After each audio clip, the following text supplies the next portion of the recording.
అందరికీ నమస్కారం. నేను మీ దీపిక. ధనుర్మాసం అంటే ఏంటి అసలు? మార్గశిర మాసం మరియు పుష్య మాసంలోకి ధనుర్మాసం ఏర్పడుతోంది. కాబట్టి ఈ ధనుర్మాసానికి చాలా విశిష్టత ఉంటుంది. దీన్ని సంక్రాంతి నెలపట్టు అని అంటారు. ఈ నెల డిసెంబర్ 16వ తేదీ ధనుర్మాసం ప్రారంభమై జనవరి 14 వరకు ధనుర్మాసం ఉంటుంది. ఈ నెల రోజులు అత్యంత పవిత్రమైన రోజులు కాబట్టి ధనుర్మాసంలో చేసే పూజలకు రెట్టింపు పుణ్య ఫలితాలు లభిస్తాయి. అయితే ఈ ధనుర్మాసాన్ని శూన్యమాసం అని అంటారు. కాబట్టి ఈ ధనుర్మాసంలో ఎలాంటి శుభకార్యాలని ఈ ధనుర్మాసం నెల రోజులు దేవతలకి ఒక బ్రహ్మ ముహూర్తం సమయంలో భావిస్తారు. సాధారణ రోజుల్లో చేసే పూజలు కంటే ఈ ధనుర్మాసంలో చేసే పూజలు 1000 రెట్లు అధికంగా ఉంటుందంట. కాబట్టి ఈ నెలలో చేసే పూజలకు రెట్టింపు పుణ్య ఫలితం కలుగుతుంది. ఈ ధనుర్మాసం నెల రోజులు అత్యంత పవిత్రమైనవి. ఒక్క సంవత్సరం దేవతలకు ఒక రోజుతో సమానం. అందులో భాగంగా ఈ ధనుర్మాసం నెల రోజులు దేవతలకు ఒక పూట బ్రహ్మ ముహూర్తం అని చెప్తారు. బ్రహ్మ ముహూర్తం సమయంలో దేవతలు సంచరిస్తూ ఉంటారు. కాబట్టి ఈ ధనుర్మాసం నెల రోజులు దేవతలు భూమి మీద సంచరిస్తూ ఉంటారు. ఈ ధనుర్మాసంలో ప్రతిరోజు విష్ణుమూర్తిని పూజిస్తే ఎలాంటి సమస్యలైనా వెంటనే తొలగిపోతాయి, కోరిన కోరికలు తీరుతాయి. ఈ ధనుర్మాసంలో ఉదయం చేసే పూజలకు కొన్ని వేల రెట్ల పుణ్య ఫలితం దొరుకుతుంది. మన జ్యోతిష్ట శాస్త్రాలు సప్త శనివారం వ్రతానికి చాలా శక్తి ఉంటుంది. ఎవరైతే 7 శనివారాల వ్రతాన్ని చేయాలి అనుకుంటున్నారో ఈ మార్గశిర మాసంలో కానీ ధనుర్మాసంలో కానీ ప్రారంభించండి. మీరు చేసే ఈ వ్రతానికి రెట్టింపు పుణ్య ఫలితం లభించి మీ కోరికలన్నీ ఖచ్చితంగా నెరవేరుతాయి. ఈ ధనుర్మాసంలో వీలైనంత ఎక్కువగా విష్ణుమూర్తి స్వరూపైన శ్రీకృష్ణుడిని, వెంకటేశ్వర స్వామిని ఎక్కువగా పూజించండి. ఈ నెలలో విష్ణు సహస్రనామాలు చదివితే మనం తెలియక చేసిన పాపాలు అన్నీ తొలగిపోయి విష్ణుమూర్తి యొక్క ఆశీస్సులు లభిస్తాయి. ఈ నెలలో శ్రీకృష్ణుడిని పూజించడం ద్వారా మోక్ష ప్రాప్తి కలుగుతుందనే నమ్మకం. ఈ ధనుర్మాసంలో ఇంట్లో దీపారాధన చేసేవాళ్ళు పొద్దున్నే 4 గంటలకి లేచి సూర్యోదయం కాకముందే తలంటు స్నానం చేసి ఇంట్లో దీపారాధన చెయ్యాలి. ఈ ధనుర్మాసం వచ్చే లోపల శ్రీకృష్ణుడి విగ్రహం తెచ్చుకొని మీ పూజా గదిలో పెట్టుకోండి. ఇంట్లో పూజ చేసేటప్పుడు తప్పనిసరిగా ఉదయం పూజలో తిరుప్పావే పాసురాలు, శ్రీకృష్ణుడి పూజలో నైవేద్యంగా నెయ్యి లేదా బెల్లంతో చేసిన పరమాన్నం కానీ పొంగలిని నివేదించండి. శ్రీకృష్ణుడికి నైవేద్యం సమర్పించేటప్పుడు మార్గాలి తిరునామమే అని పలికి శ్రీకృష్ణుడికి నైవేద్యం నివేదించాలి. పూజా సమయంలో విష్ణు సహస్రనామాలు కానీ లేదా భగవద్గీత చదివితే చాలా మంచిది. అలాగే ఈ ధనుర్మాసం నెల రోజులు తులసి కోటని ఎక్కువగా పూజించాలి. తులసి కోట ముందు ముగ్గు వేసి ఆ ముగ్గుపై దీపం పెట్టి తులసి చుట్టూ ప్రదక్షిణాలు చేస్తే ధనపరంగా బాగా కలిసి వస్తుంది. అలాగే ధనుర్మాసంలో ఇంట్లో పూజ చేసేటప్పుడు తులసి దళాలతో విష్ణుమూర్తిని పూజిస్తే కోరిన కోరికలన్నీ వెంటనే నెరవేరుతాయి. ముఖ్యంగా వివాహం కాని ఆడపిల్లలు తులసి దళాలతో కృష్ణుడిని పూజిస్తే మీరు కోరుకున్న అబ్బాయి భర్తగా లభిస్తాడు. ఈ నెలలో విష్ణుమూర్తిని పూజించే భక్తులు తప్పనిసరిగా బ్రహ్మచార్యం పాటించాలి. అలాగే మాంసాహారం తినకూడదు. ఇక ధనుర్మాసంలో చేసే ఉపవాసాలకు 1,000,000 రెట్ల పుణ్య ఫలితం లభిస్తుంది. కాబట్టి ప్రతిరోజు ఒక పూట ఉపవాసం ఉండి సాయంత్రం సమయంలో భోజనం స్వీకరించాలి. అలాగే ఉపవాసం చేయని వాళ్ళు మాంసాహారానికి, ఉల్లిపాయకి, తెల్లుల్లిపాయకి దూరంగా ఉండండి. ఈ ధనుర్మాసంలో ఇంట్లో పూజ పూర్తయిన తర్వాతే నీరు కానీ ఆహారం కానీ తీసుకోవాలి. పూజకు ముందు ఏమీ తినకూడదు. ఈ నెల రోజులు భక్తితో ఉండాలి. అంతేగాని ఇతరులను నిందించడం, కోపగించడం చేయకండి. అలాగే ఎవరికి అబద్ధం చెప్పకుండా ప్రతినిత్యం సత్యంగా ఉండాలి. ఆపదలో ఉన్న వాళ్ళకి సహాయం చేయండి. ఈ ధనుర్మాసంలో తప్పనిసరిగా బ్రహ్మ ముహూర్తంలోనే నిద్ర లేవాలి. ఇక ఈ ధనుర్మాసంలో పొరపాటున కూడా పగటిపూట నిద్రపోకూడదు. ముఖ్యంగా ఈ ధనుర్మాసంలో గృహ ప్రవేశం కానీ వివాహం కానీ నిర్వహించకూడదు. ఈ ధనుర్మాసంలో దైవ కార్యాలు ఎక్కువగా చేయాలి అని, శుభకార్యాలు చేయకూడదని నమ్మకం. ధనుర్మాసంలో చేయకూడని శుభకార్యాలు ఏమిటో ఇప్పుడు తెలుసుకుందాం.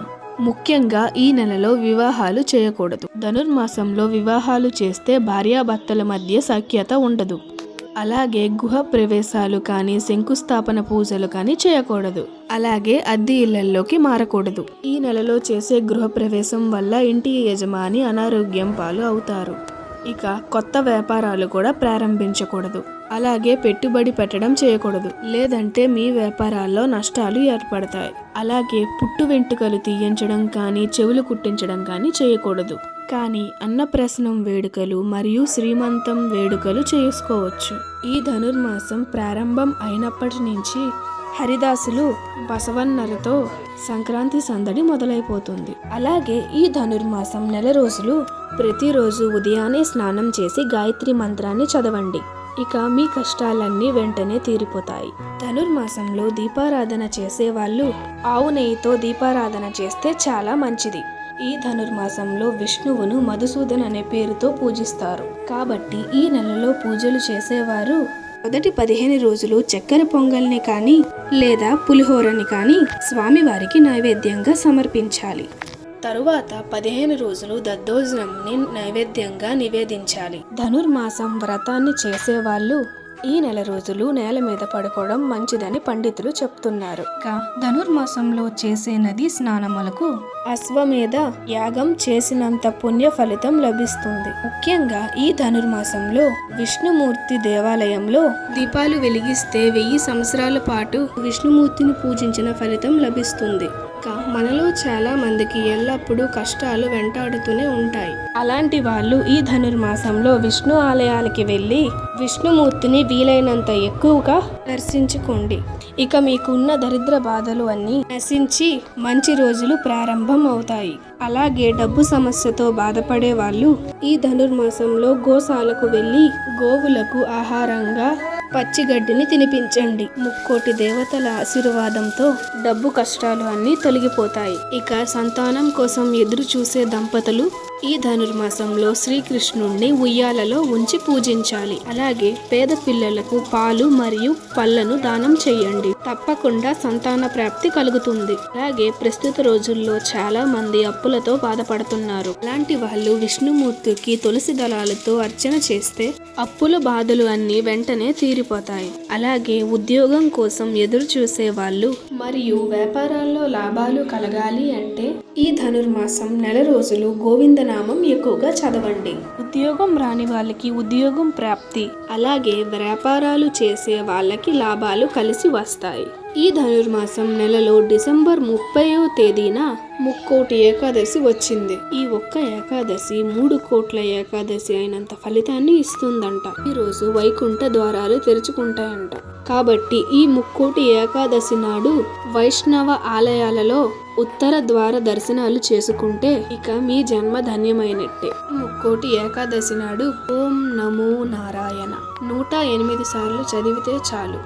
ఎలాంటి కోరికైనా చాలు ఇట్టే నెరవేరుతుంది. ఇంకా వివాహ దోష నివారణకు ఆలయాల్లో నివేదించే గోదాదేవి కళ్యాణం నాడు అమ్మవారికి పట్టు వస్త్రాలు మరియు పసుపు కుంకాలను సమర్పిస్తే వివాహం కాని వాళ్ళకి వివాహ యోగం, అలాగే పెళ్ళైన ఆడవాళ్ళకి సుమంగళ యోగం కలుగుతుంది.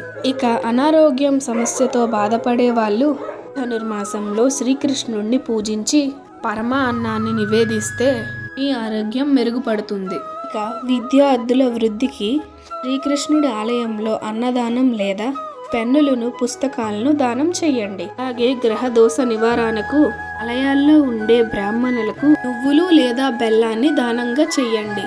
జాతక దోషాలన్నీ వెంటనే తొలగిపోతాయి. అలాగే విష్ణు ఆలయాలకి వెళ్ళి ప్రతిరోజు దేవాలయాన్ని శుభ్రం చేసి ముగ్గులు వేయండి. జన్మ జన్మల పుణ్య ఫలితం లభిస్తుంది.